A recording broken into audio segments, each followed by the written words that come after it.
Почитувани, добар ден, ги следите вестите на Канал 8. Производителите на ориз од регионот се разочарани од односот на надлежните државни органи за проблемите со откупот и ниските откупни цени. Му порача на министерот Цветков дека не е добре дојден на деновите на кочанскиот ориз. Земјоделците од целиот Кочански регион кои произведуваат ориз заглавија во долгови и немаат пари да го платат жнењето на овогодишната реколта. Затоа и жетвата доцни, а она што ќе го соберат не знаат што да го прават. Ова меѓу другото беше речено на пресконференцијата што ја организираше Сдруженијето на оризопроизводители Бело Злато, при што побараа од министерот Цветков да интервенира за подобрување на состојбата со откупот и ниските откупни цени. Ве повикуваме да земете во ваши раци откуп и цена да дадете на 5000 земјоделци кои не ви бараат ни вработување, не ви бараат ни социјална помош, не ви бараат ни еднократна помош, него ви бараат исклучиво да му го вредните трудот и маката што ја вложиле во април за да ја касираат во октомври. Како второ го повикувам заменикот ваш Костадиновски. Пред неполни 120 дена тој даде изјава токму во Облешево дека конечно со оризопроизводството е решена маката на земјоделците, дека е решена маката ради тоа што оризот влегол во заштитна цена на државата.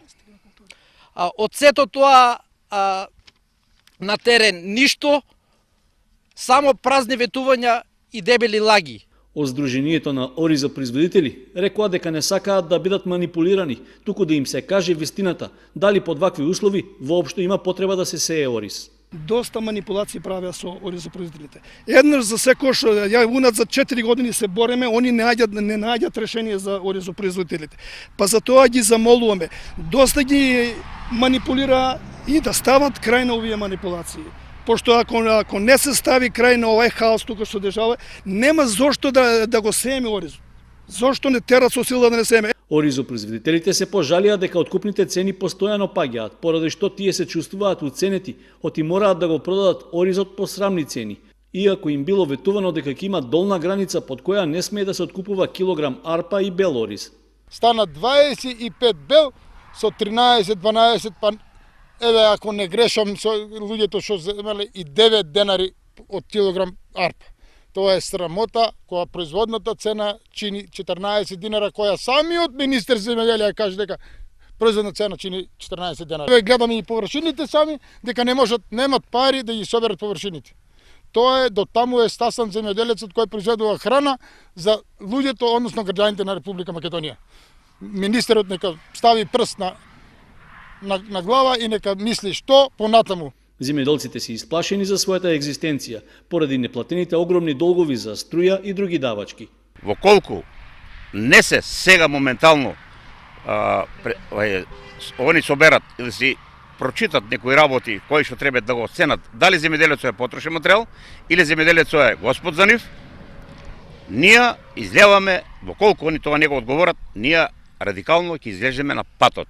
Нема што да се шуткаме, нема што да се муткаме. Од Крупишта па до Виница има да се собереме сите земјоделци, па ќе излеваме, па дали ќе биде или не бива, па ќе се види тогај.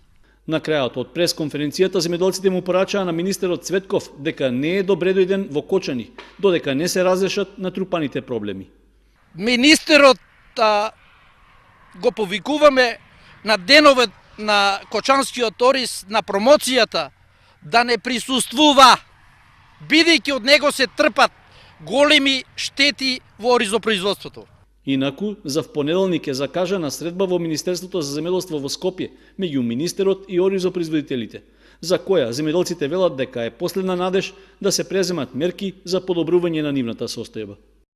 Земјоделците од целиот Кочански регион кои произведуваат ориз заглавија во долгови и немаат пари да го платат жнењето на овогодишната реколта.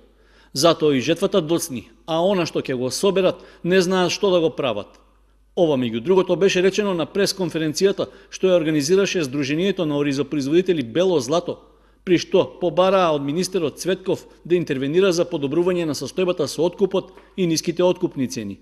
Ве повикуваме да земете во ваши раци откуп и цена да дадете на 5000 земјоделци кои не ви бараат ни вработување, не ви бараат ни социјална помош, не ви бараат ни еднократна помош, него ви бараат исклучиво да му го вредните трудот и маката што ја вложиле во април за да ја касираат во октомври. Како второ го повикувам заменикот ваш Костадиновски. Пред неполни 120 дена тој даде изјава токму во Облешево дека конечно со оризопроизводството е решена маката на земјоделците, дека е решена маката ради тоа што оризот влегол во заштитна цена на државата.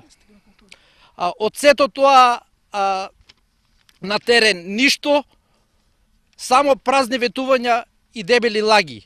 Од Сдруженијето на оризопроизводители рекоа дека не сакаат да бидат манипулирани, туку да им се каже вистината, дали под вакви услови воопшто има потреба да се сее ориз. Доста манипулации правеа со оризопроизводителите. Еднаш за секој што ја уназад 4 години се бореме, они не најдат решение за оризопроизводителите. Па за тоа ги замолуваме, доста ги манипулира и да стават крај на овие манипулации. Пошто ако не се стави крај на овој хаос тука што дешава, нема зошто да го сееме оризот. Зошто не терат со сила да не сееме? Оризопроизводителите се пожалија дека откупните цени постојано паѓаат, поради што тие се чувствуваат уценети, оти мораат да го продадат оризот по срамни цени. Иако им било ветувано дека ќе има долна граница под која не смее да се откупува килограм арпа и бел ориз. Стана 25 бел со 13-12, па еве ако не грешам со луѓето што земале и 9 денари од килограм арпа. Тоа е срамота, која производната цена чини 14 динара, која самиот министер земјоделие каже дека производна цена чини 14 динара. Еве гледаме и површините сами, дека немат пари да ги соберат површините. Тоа е, до таму е стасан земјоделецот кој произведува храна за луѓето, односно граѓаните на Република Македонија. Министерот нека стави прст на глава и нека мисли што понатаму. Земјоделците се исплашени за својата екзистенција поради неплатените огромни долгови за струја и други давачки. Во колку не се сега моментално они соберат или си прочитат некои работи кои што треба да го оценат дали земјоделецот е потрошен материјал или земјоделецот е господ за нив, ние излеваме, во колку они тоа не го одговорат, ние радикално ќе излеземе на патот. Нема што да се шуткаме, нема што да се муткаме. Од Крупишта па до Виница има да се собереме сите земјоделци, па ќе излеваме, па дали ќе биде или не бива, па ќе се види тогај. На крајот од пресконференцијата земјоделците му порачаа на министерот Цветков дека не е добре дојден во Кочани, додека не се разрешат натрупаните проблеми. Министерот го повикуваме на деновет на Кочанскиот ориз, на промоцијата, да не присуствува, бидејќи од него се трпат големи штети во оризопроизводството. Инаку, за впонеделник е закажана средба во Министерството за земјоделство во Скопје меѓу министерот и оризопроизводителите, за која земјоделците велат дека е последна надеж да се преземат мерки за подобрување на нивната состојба. По случајот на задавените и распарчени крави во селото Пресека се случи уште еден немил настан на напад на добиток, овој пат во селото Припор Кочанско. Глутница волци нападнале стадо на сточарот Ангел Василков од истото село. Тој успеал да го одбрани стадото, освен едно теле кое што му го изале волците. Сточарите бараат преземање мерки за надминување на состојбата. Волците и понатаму обяснеат на падините на Осоговските планини. По случајот пред само 2 дена во селото Пресека, кога волци нападнаа и распарчија повеќе од 6 крави. Овој пат задавиле и целосно изеле теле. Му ја оставиле само главата на несрекнато животно. Сточарот, собственик на кравите и телињата, со солзи во очите поради загубената стока, раскажува како самиот ги гонел волците и го бранел стадото. Сигурно имаше едно 4-5 имало, сигурно, кому се спуштија надоле. Али ја ето со сокирава трчак, ама нема што да направам. Они се спуштаат таму долу и почна да вика да се онаде телето, али тоа време ја не смеах да спаднам. Нема што да направам. За жалосно и кога отидов таму, се ко видов само главата му стоеше, дури и плачех и жената виках да дојде, значи од страх.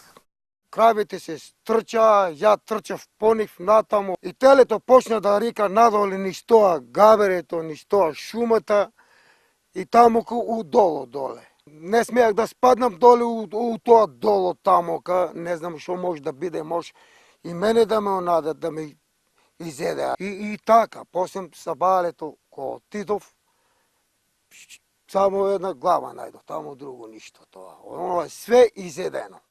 Со оглед на тоа што селото Припоре на само 3 километри оддалеченост од градот, жителите кои што живеат во близина на планината се во паника и страв. Бараат да се организира хајка на волци со цел намалување на крволочните животни на овој дел од планината.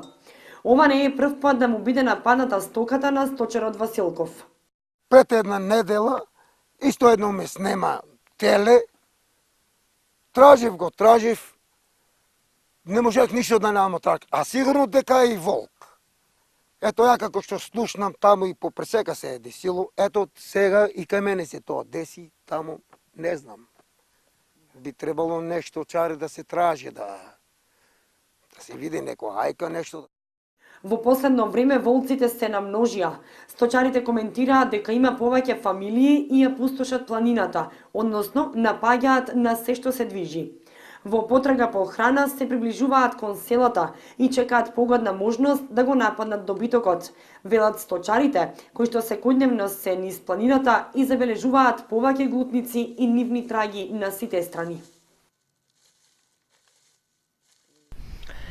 Сдруженијето на граѓани Движење за одржлив развој од Кучани и општина Зрновци како партнери го заокружија еколошкиот проект за заштита на платановите стебла во Мородвис. Како завршница за успешниот реализиран проект се одржа едукативно предавање за ученици од Зрновци и Кучани. Завршија активностите околу проектот за заштита и промоција на платановите стебла во селото Мородвис, чиј носител беше Сдруженијето на граѓани Движење за одржлив развој од Кочани, во соработка со општина Зрновци. Реализацијата на предвидените активности беше успешна и според однапред предвидената динамика, а целта е да се придонесе за заштита на една од природните реткости во Република Македонија, како и промовирање на природните убавини пред пошироката јавност. Како завршница на проектот беше организирано едукативно предавање за најмладите.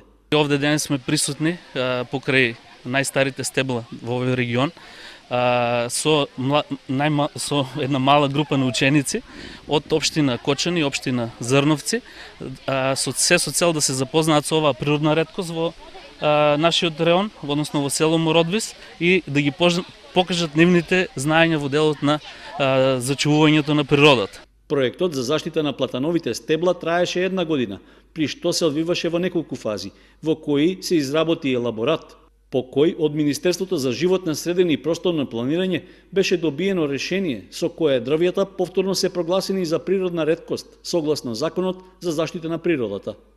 Потоа следуваа и конкретни активности за заштита на стеблата. Се помина кон фазата на засекување на старите трули гранки и нивно соодветно санирање и еден вид на формирање на заштитна ограда од природен материјал која се искористи за поставување на клупи за седење, каде што локалното население и посетителите кои ќе дојдат да го видат ова природно богатство, значи да уживаат во сенките на овие вековни дрви. Сакам да изразам голема благодарност до Швајцарската конфедерација и програмата за чување на природата во Република Македонија, што и овој проект е дел од активностите на оваа програма.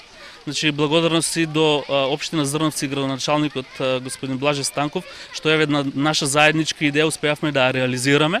Во рамки на проектот за заштита на платановите стебла во Мородвис изготвени беа флаери и пропаганден материјал за нивното значење, а поставени се и информативни табли со детален опис за карактеристиките на дрвјата. Во наредниот период преостанува обврската со нов проект да се продолжат конзерваторските и други заштитни работи на другите стебла, што не беа опфатени со досегашните активности. Изложба на фотографии со мотиви од Кочани беше првата содржина од овогодишната манифестација Денови на Кочанскиот ориз. Изложените фотографии беа пристигнати по објавен конкурс со надпреварувачки карактер. Првото место отиде во рацете на Лилика Стретовска.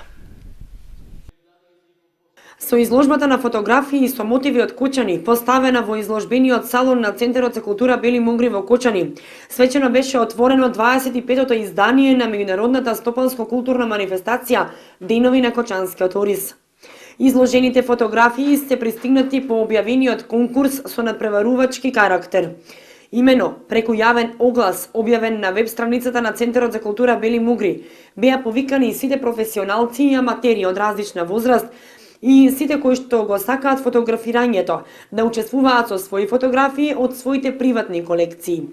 Првата награда и припадна на Лилика Стрезовска, втората на Ана Атанасова и третата награда на Емили Стюарт. Победничката фотографија е стара 7 години, вели Лилика Стрезовска, која што го зеде првото место на конкурсот. Јас учествував со црна-бела фотографија, направена е од Културниот центар Бели Мугри.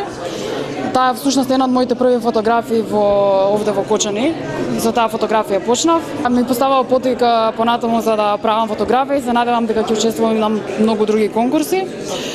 Овде и се разбира надвор од Македонија. Имаш учествувано на конкурси надвор од Македонија, така ли? Да, имам учествувано на еден конкурс во Берлин, во која имам земено исто второ место. Инспирација и впечаток ме оставаат оние напуштени места, оние се уште недопрени места. Манифестацијата Денови на Кочанскиот ориз започнува со уметнички дела поврзани со градот на оризот, отсликани низ фотографскиот објектив, дела што во себе вградуваат живот на едно време, беше речено на отворањето на изложбата. Ова всушност поттикна една идеја за нашите млади автори кои што всушност творат, фотографираат и кои што се кочанчани да земат учество на овој конкурс кој што беше објавен од страна на општина Кочани, на Центарот за култура Бели Мугри и Сдруженијето за локална акциона група. Така да решивме да направиме еден конкурс, еве конкурсот го објавивме, досега зеда учество 8 автори од нашиот град. Организаторот ги повика сите што ја сакаат фотографијата да го истражуваат Кочани со својот фотоапарат, затоа што тоа овековечено на фотографија носи цела историја во себе. Во Центарот за култура Бели Мугри одиграна представата Класен непријател во режија на Теа Беговска ерезија, во изведба на актерите од Велешкиот театар Јордан Хаджи Константинов Джинот. Представата е дел од манифестацијата Денови на Кочанскиот ориз. Актерите од Велешкиот театар Јордан Хаджи Константинов Джинот ја одиграа представата Класен непријател во режија на Теа Беговска ерезија. Станува збор за представа која што се обидува на секој начин да ги сруши бариерите кои што се создаваат помеѓу луѓето. Представата е со социјална тематика, нововедена во образовниот систем, низ призмата на образованието. Напишана е за 5 студенти кои што се затворени во една училница, со цел да можат да се ги ослободат своите социјални проблеми и да продолжат да творат во тој систем каде што се наоѓаат. Но тука се малтретирани со цел да бидат побудени кај нив емоциите кои што ги кријат. Главниот товар на представата и нејзини носители се младите актери со кои Велешкиот театар се гордее. Целта е една побуна против зидовите кои ги имаме направено по прво општеството, специфично за тогашното општество до 70 години, и на кој не сме имуни ни сега, така да и по старата гарда луѓе се соочува со истите бариери, со истите проблеми и така натаму. Јас го играм ликот на Мацо. Мацо е една девојка која што некако ја игра подсвесна на сите тие останати 4 лика, односно таа има цел да им ја каже и нината која што ја пречувствува како интуиција дека ќе се случи низ целата представа од 2,5 сата како што е кај нас. Пораката е токму тоа, дека треба да се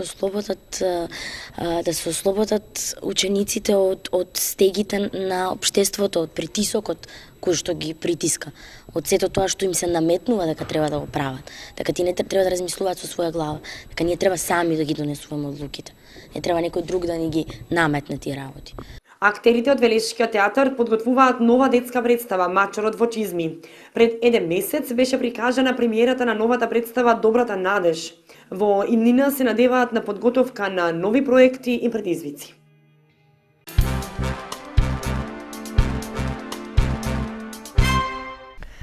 Ученичката Марија Донева од 8 оделение од Основното училиште Свети Кирил и Методи е победник на општинскиот надпревар Млади библиотекари, што се одража во Кочанската библиотека Искра. Ќе го представува градот на републичкиот надпревар, што ќе се одржи на 28 октомври во Велес. Во библиотеката Искра се одржа 17-тиот општински надпревар Млади библиотекари, на кој учествуваат 14 надпреверувачи од 5 основни училишта од општина Кочани.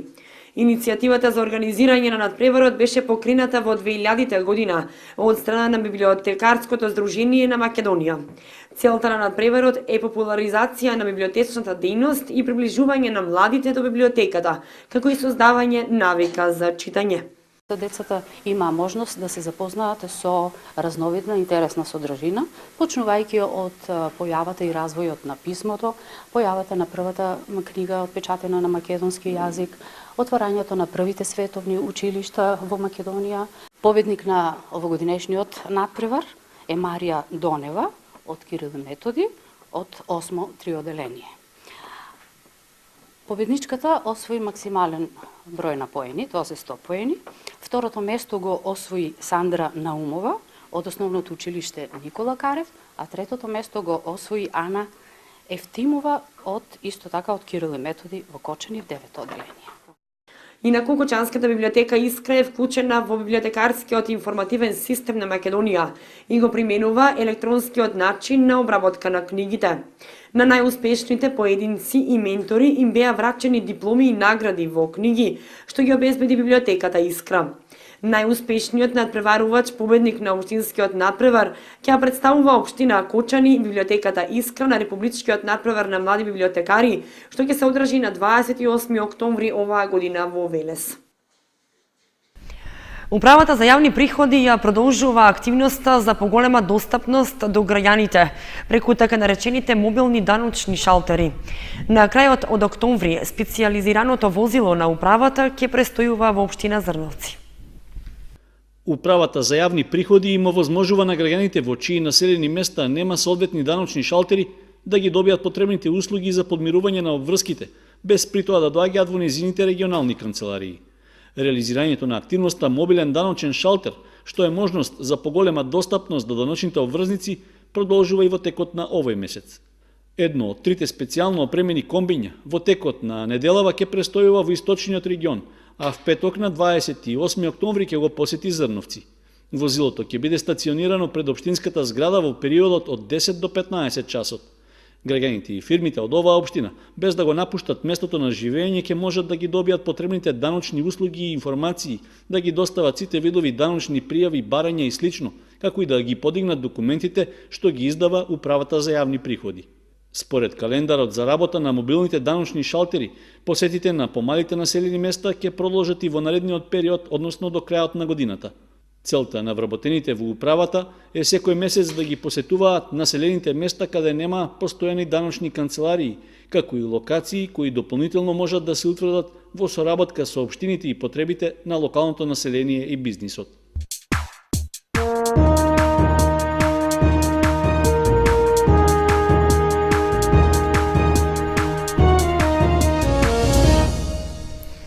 Следува информацијата од спортот. Викендов продолжуваат првенствата во првата фудбалска лига за жени и третата лига Исток, во кои екипите од Кочани играат на домашен терен. Пинг-понгарите ќе гостуваат во Велес, а во рамки на деновите на Кочанскиот Орис Баскет Дино е организатор на кошаркарски турнир. В сабота ќе се одиграат надпреварите од петото коло во првенството на првата фудбалска лига за жени. Екипата на Кочани ќе игра на домашен терен, но ја очекува тежок меч со оглед што го пречекува лидерот на табелата Драгон 2014. Нашиот прволигаш сезонава располага со далеку послаб играчки кадар во однос на својот противник, поради што и извлекувањето на нерешен резултат би можело да се смета за солиден успех. По минатонеделниот пораз на гостувањето во Струја, кочанските фудбалерки во моментот се на 6-та позиција со само една победа и освоени 3 бода, па надпреварот против Скопјанки ќе биде голем предизвик за нив. В недела продолжува и правенството во третата фудбалска лига Исток со одигрувањето на 8-то коло. Осогово на стадионот Никола Мантов ќе пречека екипата на Малеш од Берово, која во досегашниот тек на правенството прикажа солидна игра и се представи како незгоден противник, поради што и покрај предноста на домашниот терен, жолто-сините ќе мора да играат предпазливо. Од таборот на кочанскиот третолигаш најавуваат дека ќе одат на победа, за што постои и волја и подготвеност меѓу играчите. Екипата ќе настапи во комплетен состав со оглед што се враќа Трајков, но ќе отсуствува Максимов поради повреда. Во првата пинг-понгарска лига ќе се одигра второто коло во кое прволигашот Кочани ќе гостува во Велес на дебитантот во лигата Борец Тим.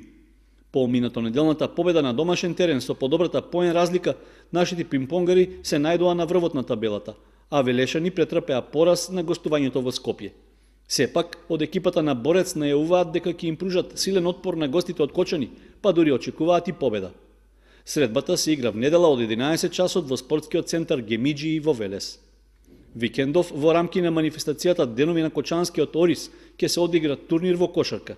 Организатор е екипата на Баскет Дино, а според информациите, освен домакинот ќе учествуваат уште 3 екипи. Надпреварите започнуваат в сабота во 9 часот, а ќе се играат во салата кај гимназијата.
Толку во вестите на Канал 8 ви посакуваме пријатен викенд.